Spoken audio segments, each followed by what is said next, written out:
Welcome to Bold Talk series where creativity, leadership, ideas, innovation come together. My name is Epi Ludvik, and today I have a privilege to have a short one-on-one conversation with Elizabeth Rossiello, founder of AZA Finance. Elizabeth, great seeing you. Welcome to our Bold Talk series. How are you? Good. Thanks for having me, Epi. Great. Well, I was looking forward to this conversation, Elizabeth. New year, lots of things going on. 2026 looks like it's going to be a great year for everybody. That's what everybody feels like it. Let's see how many will keep the New Year's resolution. Do you think those things work or don't? Let's see. I mean, my gym is packed with new members. It's that January vibe. We had a wild, I'm an American that lives abroad. We had a wild 2025 I could globally. imagine. Let's start with first. So when you were working across sub-Saharan Africa as a microfinance analyst early in your career, what moment first revealed to you that access to currency and payment was not just a technical problem, but a human one worth building your life around it? Yeah. Well, I had written my thesis on the euro and how Europe was coming together on one currency. So that was really present in my mind. I had worked in financial markets in Europe for a while and seen how the effect of that happened. And then when there was the crash in 2007, people went to the Swiss franc, which was the only non-euro market, right? The largest non-euro market. So I was really thinking about that. And when I moved to Kenya in '09, they were talking a lot about the East African community. And I was living in Nairobi and I was traveling a lot for work with microfinance to Uganda and Tanzania, which is in the EAC, the East African community. And it was just really hard to transfer currency, really hard to switch your mobile money over. We had M-Pesa in Kenya, but it was a different mobile money in those markets. It just was really inconvenient.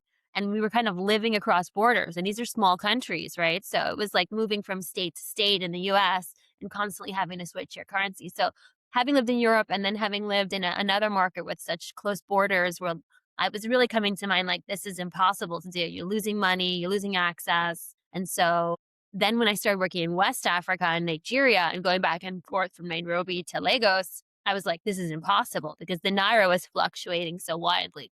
So it was a really big part of my own personal life and my business life. And then when I started talking to the bank owners, microfinance bank owners, all they talked about was over indebtedness and how they were taking these loans from donors, right?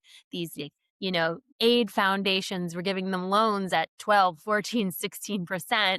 And their currency was sliding because these donors were giving it to them in euro and dollar. And then I started to feel really political about it. And a lot of my friends were working, and my ex-husband was working for these donors. And I'm thinking, this is predatory.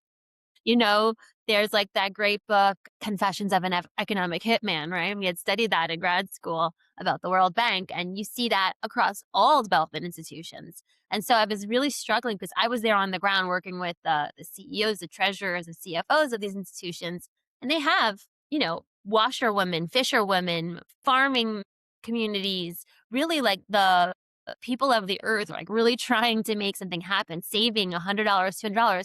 They have like the most precious funds and they're taking predatory loans. And so I'm like, where is the local currency lending? So it was both logistically, like my own life moving across the continent through borders, and also just working with these institutions that were taking these predatory loans in hard currencies while living and working in local currencies. Yeah. Well, yeah.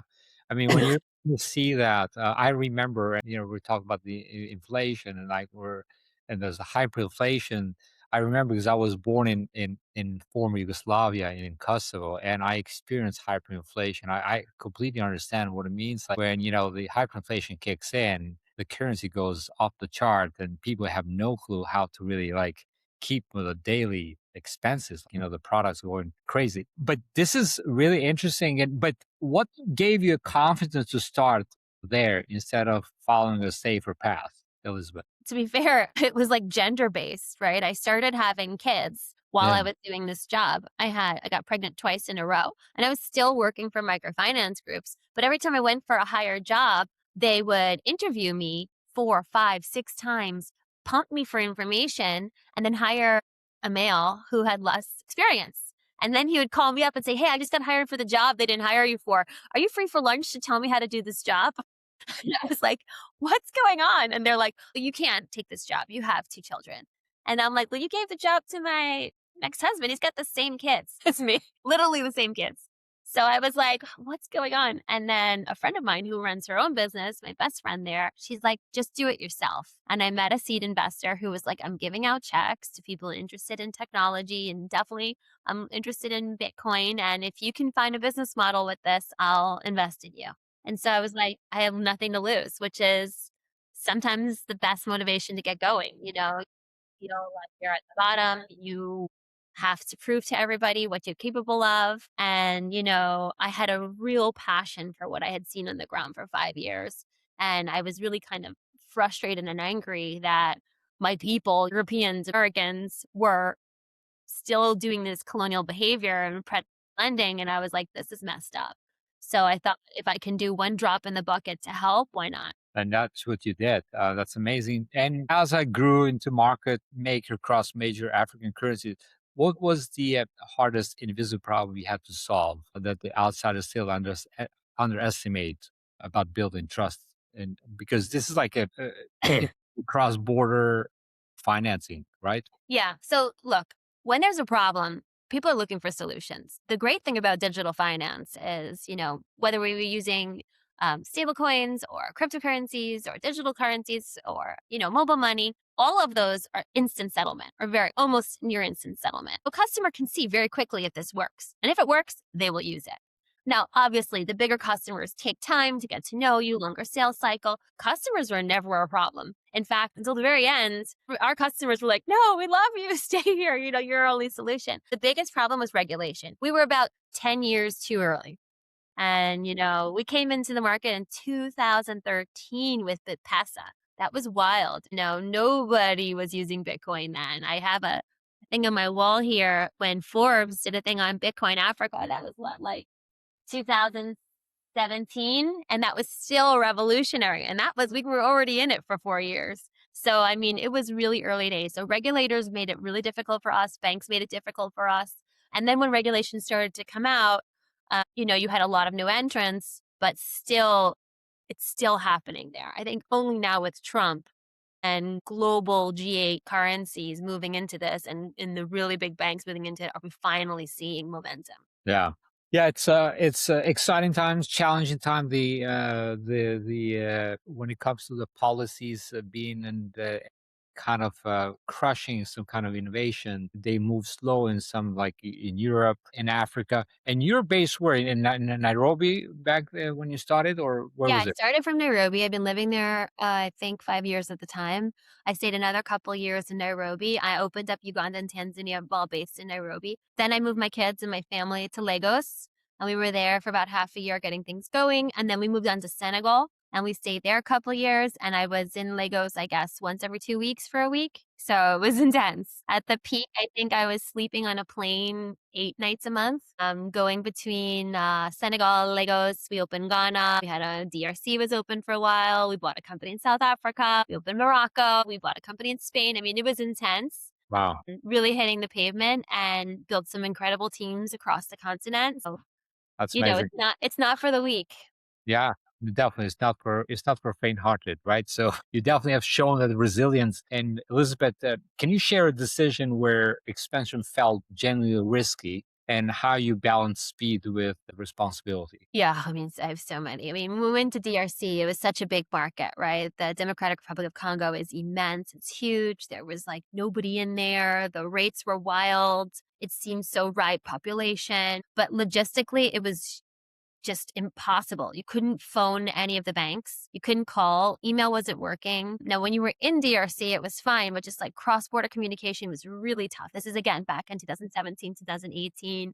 City was off a lot. And then you went there and it was so modern and advanced, right? They had all these great restaurants, these skyscrapers. You had some Raw Bank was doing amazing things in Lubumbashi. And you're like, how can I not get in this?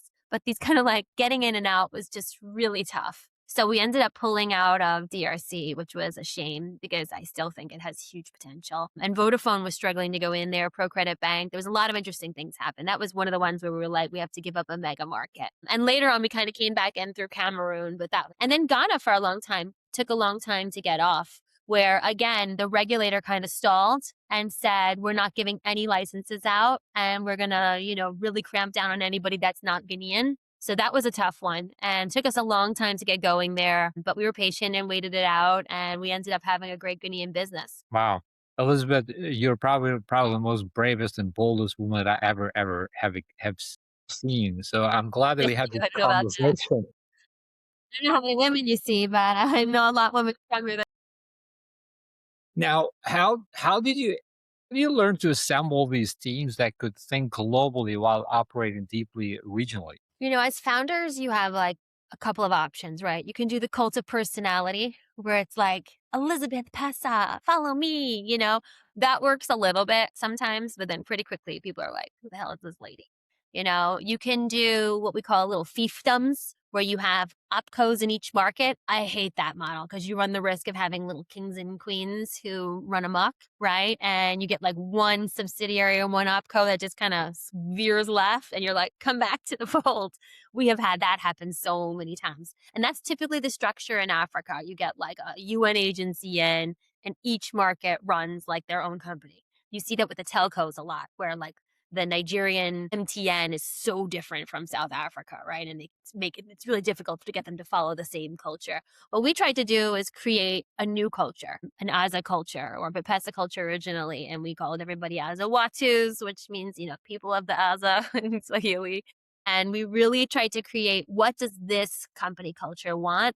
And that worked well. We also were really all about transparency and performance. We didn't get it right away. We made a lot of mistakes, but we ended up having quarterly performance reviews, transparency reviews, constant survey checks. Premo was the head of our people. She was amazing in how she ran that, and I think that helped us see across border. The other thing we did was we operated a matrix model, so people didn't report up to their region. So you had like regional reports and then functional, which I think is really important when you're working in such big geographies. Otherwise, you tend to say like a they and us methodology. And we did a lot of M&A. And so, that matrix model helped as well, absorbing in new businesses. But it's not for the weak, a truly cross border business.